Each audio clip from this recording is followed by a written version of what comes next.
സ്വാഗതം. മഞ്ചേശ്വരത്തെ സ്ഥാനാർത്ഥിത്വത്തെ ചൊല്ലി SDPയിൽ കടുത്ത ഭിന്നതയാണ് ഉടലെടുത്തിരിക്കുന്നത്. വിവരങ്ങൾ ആരായാൻ വിളിക്കുന്ന മാധ്യമങ്ങളോട് വിശദീകരിക്കുവാനും മറുപടി പറയാനുമാവാത്ത കുടുക്കിലാണ് SDPI അകപ്പെട്ടിരിക്കുന്നത്.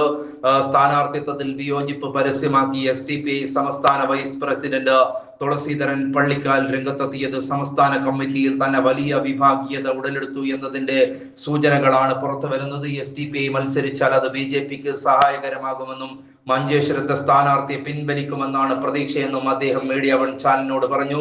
മഞ്ചേശ്വരത്ത് പൊതു സ്ഥാനാർത്ഥിയെ പിന്തുണയ്ക്കാമെന്ന് തങ്ങൾ നേരത്തെ വ്യക്തമാക്കിയിരുന്നു.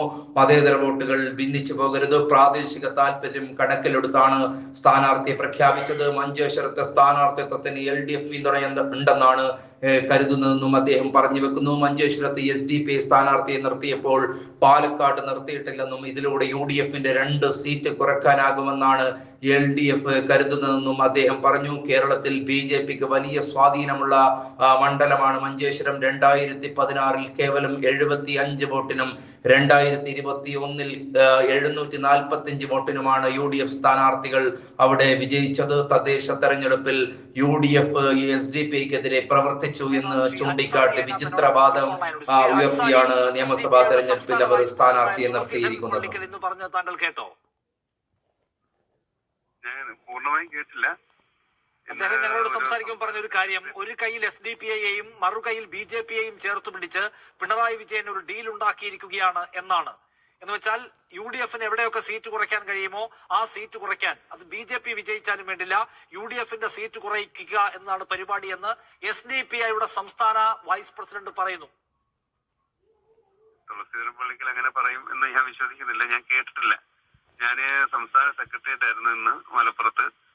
അതുപോലെ പാർട്ടിയുടെ സംസ്ഥാന ലീഡർഷിപ്പ് ഇലക്ഷൻ കോൺക്ലേവ് നടക്കുന്നു. അതുമായി ബന്ധപ്പെട്ട് തിരക്കിലായിരുന്നു. ഇങ്ങനൊരു വാർത്ത വന്നെന്ന് മാത്രമേ അറിഞ്ഞിട്ടുള്ളൂ. ഏതായാലും പിന്നീട് തുളസീധരൻ പള്ളിക്കലുമായിട്ട് ബന്ധപ്പെട്ടിട്ടുമില്ല. അദ്ദേഹം പറഞ്ഞത് എന്താണെന്ന് എനിക്ക് അറിയില്ല. ഞാൻ അത് കേൾപ്പിക്കാൻ വേണമെങ്കിൽ. പക്ഷെ ഒരു ചോദ്യമുണ്ട്. നിങ്ങളുടെ സംസ്ഥാന സെക്രട്ടറി അടക്കമുള്ള പ്രധാനപ്പെട്ട ഉന്നതതല യോഗങ്ങൾ കഴിഞ്ഞുവല്ലോ. മഞ്ചേശ്വരത്ത് സുരേന്ദ്രൻ ജയിക്കട്ടെ എന്നാണോ തീരുമാനം? പാർട്ടി അതിന്റെ നിലപാട് അതിന്റെ കൃത്യസമയത്ത് പറഞ്ഞോളൂ, പ്രശ്നമില്ല. എന്തായാലും ഞങ്ങള് ഇന്ന് സംസ്ഥാന സെക്രട്ടേറിയറ്റ് ഉണ്ടായിരുന്നു, ഇന്ന് വിലയിരുത്തിയിട്ടുണ്ട്. അല്ല, സംസ്ഥാന സെക്രട്ടേറിയറ്റ് യോഗത്തിന് ശേഷവും ഈ സ്ഥാനാർത്ഥിത്വത്തിന്റെ കാര്യത്തിൽ വിട്ടുവീഴ്ചയൊന്നും വേണ്ട എന്നതിലാണോ നിങ്ങളുള്ളത്? അതുമായി ബന്ധപ്പെട്ട കാര്യങ്ങൾ സംസ്ഥാന പ്രസിഡന്റ് മാധ്യമങ്ങളെ കാണും. ഈ നേരത്തെ ഉണ്ടായിരുന്ന എന്ത് വന്നാലും സ്ഥാനാർത്ഥിയെ പിൻവലിക്കില്ല എന്നുള്ള പൊസിഷൻ ഈ ചർച്ചയിൽ ആവർത്തിക്കാൻ താങ്കൾ ആഗ്രഹിക്കുന്നില്ല? ഒരിക്കലും ഇല്ല. ഞാൻ പറഞ്ഞല്ലോ, ഞാൻ നേരത്തെയും വീഡിയോ ചാനലിൽ പറഞ്ഞിരുന്നു, നമ്മള് സ്ഥാനാർത്ഥിത്വം നിർത്തിയിരിക്കുന്നത് ഏതെങ്കിലും മുന്നണി, ഇപ്പം ഏതെങ്കിലും അന്ധമായ UDF വിരോധം കൊണ്ടോ മറ്റോ കൊണ്ടോ അല്ല. SDPയെ സംബന്ധിച്ചിടത്തോളം ഒരു പൊളിറ്റിക്കൽ പാർട്ടിയാണ്. ആ പാർട്ടി ഇലക്ഷനിൽ ഇടപെടേണ്ട പാർട്ടിയാണ്. അതിന്റെ ഭാഗമായിട്ട് പാർട്ടിയുടെ വളർച്ചയും പാർട്ടിയുടെ മുന്നോട്ടുള്ള പോക്ക് മാത്രമാണ് ഞങ്ങൾ കരുതിയിട്ടുള്ളത്. നിങ്ങൾ എന്തിനാണ് അൻസാരി സ്വയം ഒരു വ്യക്തി എന്ന നിലയ്ക്ക് സ്വയം കള്ളം പറയുന്നത്? നിങ്ങളുടെ കോൺസ്റ്റിറ്റ്യുവൻസിയിലുള്ള മനുഷ്യന്മാരോട് കള്ളം പറയുന്നത്? അങ്ങനെയാണെങ്കിൽ നിങ്ങൾ വേങ്ങരയിൽ നിർത്തിയിട്ടില്ല, പൂഞ്ഞാറിൽ നിർത്തിയിട്ടില്ല, പാലക്കാട് നിർത്തിയിട്ടില്ല, അമ്പലപ്പുഴയിൽ നിർത്തിയിട്ടില്ല. നിങ്ങൾക്ക് ഇതിനേക്കാൾ വലിയ തോതിൽ പെർഫോം ചെയ്യാൻ കഴിയുന്ന ഒരിടത്ത് നിർത്തിയിട്ടില്ല. നിങ്ങൾ UDFനെ തോൽപ്പിക്കാനും അവരുടെ സീറ്റ് നമ്പർ കുറയ്ക്കാനുള്ള സ്ഥലത്തെ നിർത്തിയിട്ടുള്ളൂ. അത് CPM താല്പര്യമാണ്. CPM ആണ് അതിന്റെ ബെനിഫിഷ്യറി. അത് എല്ലാവർക്കും അറിയാം. പത്രം വായിക്കുന്നവരല്ലേ മലയാളികൾ, ആളുകൾ വാർത്ത കാണുന്നവരല്ലേ? നിങ്ങൾ ഇങ്ങനെ സ്വയം കബളിപ്പിക്കാമോ അൻസാരി? എവിടെ നിർത്തേണ്ടെന്നും എവിടെ സ്ഥാനത്ത് നിർത്തേണ്ടതില്ല എന്നുള്ളതും SDPയുടെ ബോഡിയാണ്, അതിന്റെ സംസ്ഥാന പ്രവർത്തക സമിതിയാണ് തീരുമാനിക്കുന്നത്. അതിന് പല കാരണങ്ങളുണ്ടാവും. ഓരോ മണ്ഡലങ്ങളിൽ നിർത്തുന്നതിനും പല കാരണങ്ങളുണ്ടാകും. പല കാരണങ്ങളിൽ ഒന്ന് ഈ മഞ്ചേശ്വരത്ത് UDFന്റെ ഒരു നമ്പർ കുറയ്ക്കുക എന്നുള്ളതല്ലേ നിങ്ങളുടെ ഒരു കാരണം? UDFന്റെ നമ്പർ കുറയ്ക്കുക എന്നുള്ളതല്ലോ. അങ്ങനെ എന്താ പറയുന്നത്? UDFന്റെ നമ്പർ കുറയ്ക്കുക. മഞ്ചേശ്വരത്ത് നിർത്തുന്നതിന് വേറെ എന്താ ഒരു റീസൺ ഉള്ളത്? ഞാൻ ചോദിക്കുന്നത്, വേങ്ങരയിൽ നിർത്താത്തതിന്, അമ്പലപ്പുഴയിൽ നിർത്താത്തതിന്, പൂഞ്ഞാറിൽ നിർത്താത്തതിന്, പാലക്കാട് നിർത്താത്തതിനുള്ള കാരണങ്ങളുണ്ടല്ലോ. അതുപോലെ മഞ്ചേശ്വരത്ത് നിർത്തുന്നതിന് ഒരു കാരണം പറയാവോ?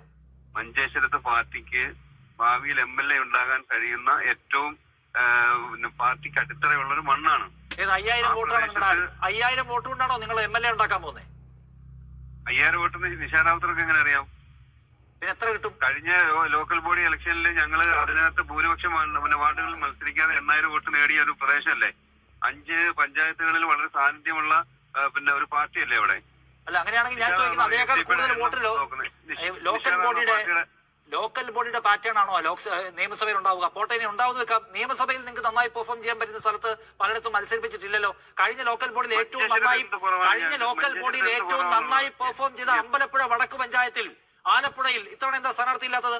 ഈ ലോക്കൽ ബോഡി പെർഫോമൻസിന്റെ കഥ പറഞ്ഞ് നിങ്ങൾ മഞ്ചേശ്വരത്ത് നിർത്തുന്നു, പക്ഷെ അമ്പലപ്പുഴ ഇല്ല. മഞ്ചേശ്വരം UDFന്റെ വക്കാലത്തും PR ഏറ്റെടുത്തോണ്ട് നൗഷാദ് റാവുത്തര് ഇതിനെ SDPയുടെ മേൽ വരരുത്. ഞാൻ ചോദിക്കുന്നത് അതാണ്. നിങ്ങൾ പറഞ്ഞു കഴിഞ്ഞ ലോക്കൽ ബോഡി ഇലക്ഷനിൽ നന്നായി പെർഫോം ചെയ്ത സ്ഥലമാണ് മഞ്ചേശ്വരം, അതുകൊണ്ട് നിർത്തി, ഞങ്ങൾക്ക് ഭാവിയിൽ MLA ഉണ്ടാകുന്നത്. നന്നായി പെർഫോം ചെയ്ത സ്ഥലമാണ് ആലപ്പുഴ ജില്ലയിലെ അമ്പലപ്പുഴ. അവിടെ അമ്പലപ്പുഴ വടക്ക് പഞ്ചായത്തിലെ നിങ്ങളുടെ പെർഫോമൻസ് ഹൈ ആയിരുന്നു. എന്നിട്ട് പക്ഷെ നിങ്ങൾ അമ്പലപ്പുഴയിൽ സ്ഥാനാർത്ഥിയെ നിർത്തിയിട്ടില്ല. അപ്പൊ നിങ്ങൾ ലോക്കൽ ബോഡിയിലെ പെർഫോമൻസ് നോക്കിയാണ് നിയമസഭയിൽ ആൾക്കാരെ ഫീൽഡ് ചെയ്യുന്നതെന്ന് പറഞ്ഞത് പച്ച നുണയാണ്. അൻസാരി, ശരി, അദ്ദേഹം കട്ട് ചെയ്തു. ശരി, SDPക്ക് വിശദീകരിക്കും.